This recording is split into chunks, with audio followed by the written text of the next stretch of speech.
Hi అండి, welcome to Nishi channel. ఈరోజు మన వీడియోలో సింపుల్గా స్పాంజీగా ప్యాన్ కేక్స్ ఎలా చేసుకోవాలో చూపించబోతున్నాను. మనం నార్మల్గా కేక్ చేయాలంటే 40-45 నిమిషాల వరకు టైం పడుతుంది కదా. అలా కాకుండా పిల్లలు ఎప్పుడైనా స్నాక్స్ అడిగినప్పుడు ఇలా 5-10 నిమిషాల్లో సింపుల్గా చేసి పెట్టుకోవచ్చు.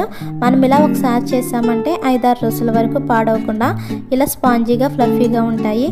మరి ఆలస్యం చేయకుండా వీడియోలోకి వెళ్ళే ముందు మా ఛానల్ కొత్తగా చూసే వాళ్ళు ఎవరైనా ఉంటే ప్లీజ్ లైక్ చేసి సబ్స్క్రైబ్ చేసుకోండి.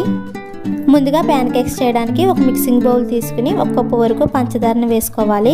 ఏ కప్పుతో అయితే పంచదారని తీసుకున్నామో అదే కప్పుతో 1 కప్పు వరకు నెయ్యిని కూడా వేసుకోవాలి. మన దగ్గర నెయ్యి లేదంటే కనుక ఆ ప్లేస్లో ఆయిల్నైనా వేసుకోవచ్చు. మనం ఏ కప్పుతో అయితే నెయ్యి పంచదార తీసుకుంటామో మిగతా అన్నీ కూడా అదే కప్పుతో కొలుచుకుని తీసుకోవాలి. మనం అలా తీసుకుంటేనే ఈ కేకులు అనేవి బాగా కుదురుతాయి. ఇలా వేసుకున్నాక ఈ పంచదార పూర్తిగా కరిగేంత వరకు మిక్స్ చేసుకుంటూ కలుపుకోవాలి. మనకి పంచదార కరిగేటప్పటికి కొంచెం టైం పడుతుంది. ఇలా కలుపుకోవడం ఏమైనా కష్టంగా ఉంటే కనుక ఈ పంచదారని మిక్సీ జార్లో వేసుకుని మెత్తగా గ్రైండ్ చేసుకుని అయినా వేసుకోవచ్చు. ఇలా పంచదార కరిగేలోగా మరొక పక్కన 4-5 గుడ్లను తీసుకుని మనం ఏ కప్పుతో అయితే నెయ్యి పంచదార తీసుకున్నామో అదే కప్పుతో 1 కప్పు వరకు గుడ్లను పగలగొట్టుకుని వేసుకోవాలి. ఇలా 1 కప్పు వరకు గుడ్లను పగలగొట్టుకున్నాక మనం ముందుగా తీసుకున్న నెయ్యి పంచదారలో వేసుకుని 2-3 నిమిషాల పాటు బాగా మిక్స్ చేసుకోవాలి.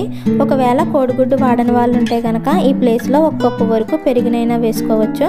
మనం పెరుగుని వేసుకుంటే కనుక ఫ్రెష్గా ఉన్న గడ్డ పెరుగుని 1 కప్పు వరకు వేసుకోవచ్చు. ఇలా 2 నిమిషాలు అయ్యేసరికి పంచదార కూడా పూర్తిగా కరిగిపోతుంది. ఇలా కరిగిన తర్వాత మనం ఏ కప్పుతో అయితే నెయ్యి పంచదార తీసుకున్నామో అదే కప్పుతో 1 కప్పు వరకు మైదా పిండిని కూడా వేసుకోవాలి. అలాగే 1/2 టేబుల్ స్పూన్ వంట soda, 1/2 table spoon baking powder వేసుకోవాలి.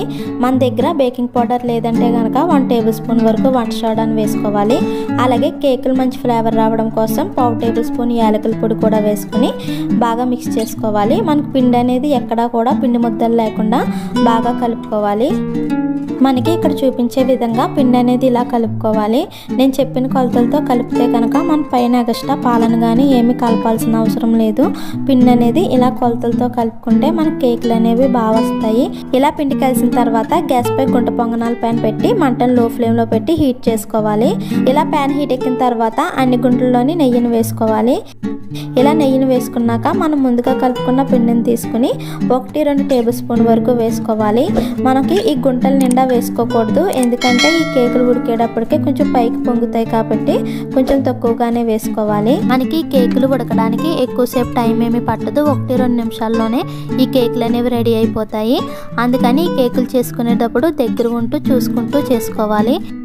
ఇలా అన్ని గుంటల్లో పిండిని వేసాక మూత పెట్టుకుని 2 నిమిషాల పాటు బేక్ చేసుకోవాలి. మనం ఈ కేకులన్నీ కూడా మంటను లో ఫ్లేమ్లో పెట్టి మాత్రమే ఉడికించుకోవాలి, లేదంటే కనుక ఈ కేకులు మాడిపోతాయి. ఇలా 1-2 నిమిషాలు అయిన తర్వాత మూతను తీసుకుని మరొక పక్కకి టర్న్ చేసుకోవాలి. ఇలా అన్ని కేకులు టర్న్ చేశాక మళ్ళీ మూత పెట్టుకుని మరో 2 నిమిషాల పాటు బేక్ చేసుకోవాలి. ఇలా 2 నిమిషాలు అయిన తర్వాత మూతను తీసుకుని ఈ కేకుల్ని మరొక ప్లేట్లోకి తీసుకోవాలి.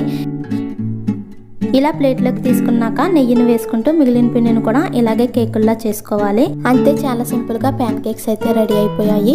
మనం ఇలా చేసుకున్న కేకుని పూర్తిగా చల్లారిన తర్వాత డబ్బాలో స్టోర్ చేసుకుంటే వారం రోజుల వరకు పాడవకుండా ఉంటాయి. మీరు కూడా ఒకసారి ఇలా ట్రై చేసి చూడండి. పిల్లలు ఎప్పుడైనా స్నాక్స్ అడిగినప్పుడు, మనకి ఎప్పుడైనా స్నాక్స్ తినాలనిపించినప్పుడు ఇలా సింపుల్గా 5-10 నిమిషాల్లోనే స్పాంజీగా ఫ్లఫీగా కేకులు అయితే రెడీ చేసుకోవచ్చు. మీరు కూడా చేసి చూడండి. ఈ వీడియో నచ్చినట్లయితే ప్లీజ్ లైక్ చేయండి, షేర్ చేయండి, సబ్స్క్రైబ్ చేసి పక్కన ఉన్న బెల్ బటన్ని క్లిక్ చేయండి. Thank you for watching.